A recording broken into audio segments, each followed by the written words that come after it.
Cool, man. I'm going to try and answer this in as simple and quick a way as possible because it's very, very nuanced and we can get far, far too deep into the weeds. And so you made a comment. I said, why do you think pasta is a bad carb choice? Because I don't actually agree. So I'm curious where that belief developed for you. And you responded, carbs are sugar and sugar turns into fat. So what I've heard, there are healthy carbs and unhealthy carbs. Like sweet potato is a healthy carb.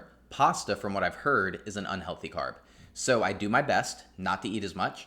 And I also bought lentil pasta, which I heard was a healthy option. Can you explain your perspective and why you disagree? Yeah. So going back to things that I've already talked about, everything is dependent on goal, right? Everything is nuanced and specific to what the goal is. What's the desired outcome? Then we reverse engineer to where we are, and that's how we make decisions.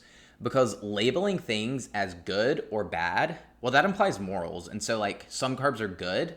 Do they have like a moral compass? Are they like godly or from like the devil? And so, like, good and bad are certainly not the right words. But even healthy and unhealthy are, there's too many nuances in that to even label things as healthy or unhealthy, right? What's the goal? And so let's talk a little bit about it and let's break down the sentences. We'll just go one by one, right? So carbs are sugar and sugar turns into fat.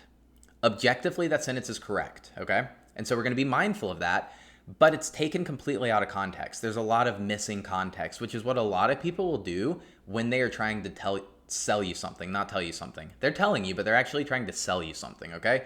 This is bad, so you should do this. And then there's almost always some sort of product in line with it of like, so to solve this problem, you can buy my product, right? And so be very mindful that rigid, strict, dogmatic thinking that doesn't account for infinite amount of variables is typically to push a product on you and not to actually educate you, right? You should be educated and then make decisions on your own, not have somebody give you a dogmatic perspective and say, here, buy my product to solve this problem. So be mindful of that. Now, back to the sentence. Carbs are sugar and sugar turns into fat. Correct. It's not the only thing that turns into fat, though.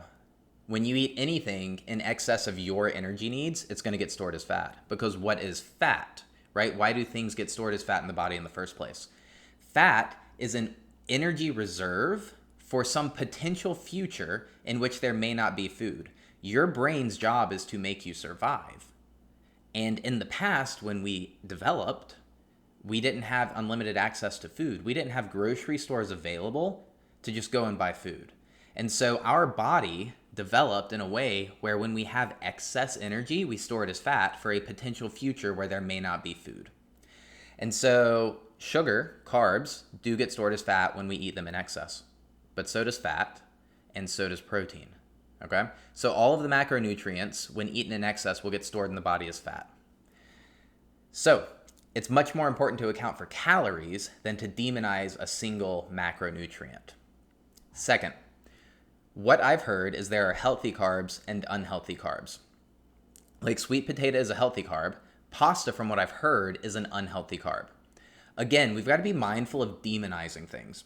There is no healthy carb or unhealthy carb. As I can reference, there are plenty of people who only care about calories in, calories out, and they're jacked out of their frickin' mind. And there's plenty of them that are not using any sort of performance-enhancing drugs. And they just track their calories, they track their macros, and they look fantastic. And they're eating things like Oreos and Doritos and pasta and everything that most people would label as unhealthy, and yet they're jacked. And then when we do blood work, they're also very healthy because they're accounting for calories. They're accounting for energy, right? When your body takes in more energy than it burns, it stores it as fat. So it doesn't matter the type, because they're accounting for calories, they're not storing any excess fat, and their body is relatively healthy in comparison. Now, of course, there are some things where it's a scale, and so less chemicals, less processed is probably less bad, right? More chemicals, more processed is probably more bad. And so we should probably be mindful of that, especially if we want to like optimize for health. But most people aren't even accounting for that very first piece, the calorie piece. It's the energy balance. You have to account for the total energy taken in and the total energy taken out. Thermodynamics is king, and if you're ignoring that, nothing else matters. Literally nothing else matters. Calories are number one priority. They're the base of the pyramid. Macronutrients, next priority. Micronutrients, next priority. Timing, next priority, right? But timing doesn't matter until you account for every piece underneath it. Now, back to the healthy carbs versus unhealthy carbs. Outside of somebody just trying to sell you something, where does that actually come from? It depends on the goal, right? We started this with where's your goal and how do we get back to where you are, and then build a plan that gets us there. When we eat, we have to be mindful of the goal. So let's say that we're trying to lose weight. We're trying to lose body fat. We want to get leaner. We're a little overweight, a little over fat, and we want to lose some. So because of thermodynamics, we have to exist in a calorie deficit. We have to eat less calories than our body burns on a daily basis, and we will lose fat. That's how it works. Well, because going back to that biological imperative of your brain keeping you alive, your body is going to tell you when to eat more food. Your brain is fully aware of when you're underfed, when you are undercaloried. And that's where hunger comes in. That is exactly what hunger is. And so where does hunger come from? Well, hunger comes from some mechanical, physiological, and chemical triggers, right? One of them being the size of your stomach, okay? When your stomach blows up from ingesting food, it signals the brain, hey, I'm full, right? You have two hormones, ghrelin and leptin, okay? And those are I'm hungry or I'm full, okay? And so those can get triggered from the size of your stomach. You eat food, the bolus goes into your stomach, the stomach expands, and it starts to trigger those hormones that say, hey man, I'm full, let's stop eating, okay? Well, when you're chronically undercaloried, as in a fat loss phase and a calorie deficit, your stomach is always smaller. And so you are going to always be hungry, right? And so instead of picking carbs based on healthy, unhealthy, we can start picking them based on how do they affect the size of my stomach. So now I can start picking things that are more voluminous and less dense in calories, right? So pasta is relatively dense in calorie content compared to the size. It's very easy to eat a lot of pasta because it's denser. But if I said, hey, let's eat the exact same amount of calories in lettuce, the amount of lettuce would be like this much, and you would probably throw up from how much lettuce it actually took to eat the same amount of calories, right? Because you would get full, because your stomach would be full, right? And so that's why we're going to pick certain carbs over others when we're dieting down, okay? Second, the micronutrient profile of the carbs, right? So the micronutrient profile of a sweet potato is likely much better than that of pasta because pasta is processed. A lot of pasta is bleached flour, and so it's stripping it of all of those micronutrients, right? And so that's another thing to keep in mind. In terms of health and overall hormone production, a lot of these micronutrients are precursors to that entire metabolic process, right? So of course we gotta have fat in our system to do hormones, but then a lot of these micronutrients are precursors in a lot of metabolic processes. And so if we're missing the micronutrients, again, we're not gonna function as well. If the hormones are out of whack, that comes back, again, ghrelin and leptin, full hunger. If my micronutrients are out of whack and those metabolic processes suffer, I may just feel hungrier because things are not working right. It's like not taking your car to the mechanic when it's time to get an oil change, right? And then another thing, back to the stomach, is gastric dumping, okay? So the speed at which the food leaves your stomach is very indicative of how hungry or full you're gonna feel, right? And so the makeup of the food will affect how fast it goes from your stomach into your duodenum, okay? So the first part of that small intestine, so your stomach's over here, the first gastric dump, you can change the speed at which it does that. And that's actually what like these GLP-1s do. That's one of the things they do, is they just slow digestion, right? And so if you eat more fiber, it's gonna dump slower than if you eat less fiber, right? So think voluminous foods again. We're going back to that volume thing. Another thing like vinegar, right? So like if we have to choose between ranch and like a vinaigrette, the vinaigrette is gonna cause us to gastric dump slower because it's got that vinegar, right? And that's gonna allow us to stay fuller longer.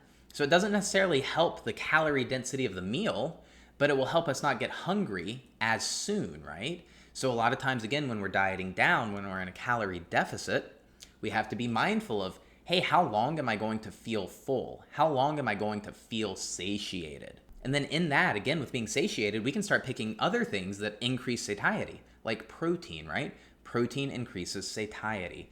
And so at the end of the day, again, there's not really healthy carbs or unhealthy carbs. You could eat your maintenance calories and Twinkies and you would never gain fat. Now, you'd be missing a lot of other things like the micronutrients, right? It would be tough. You would have a harder time managing it emotionally, but your body is physiologically going to be pretty functional on the Twinkie diet. And people have done it, right? So in general, like the nuances don't matter as much. We should always strive to be more healthy. And again, probably less chemicals is better. Probably more vegetables is better. Probably just all of these things, right? We're going to ease towards it. But then demonizing things is definitely the wrong play. And again, if somebody is telling you outright you can't do it this way, they're probably trying to sell you something.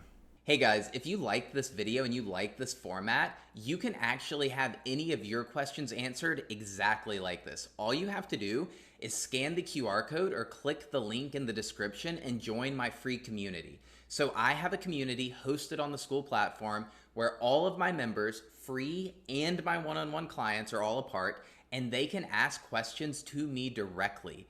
And inside of the community, I will take the time to answer your questions incredibly detailed and in depth.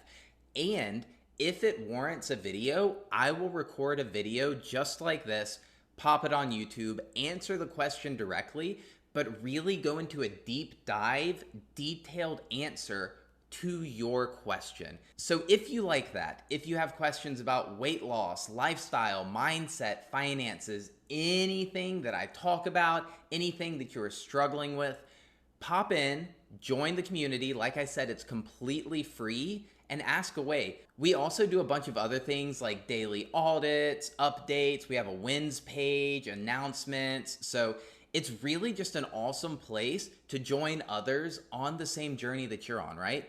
I've done this journey myself. There's plenty of others alongside of you that are on similar journeys, and building that support system, that community, whether it's in person or virtual, is super, super vital.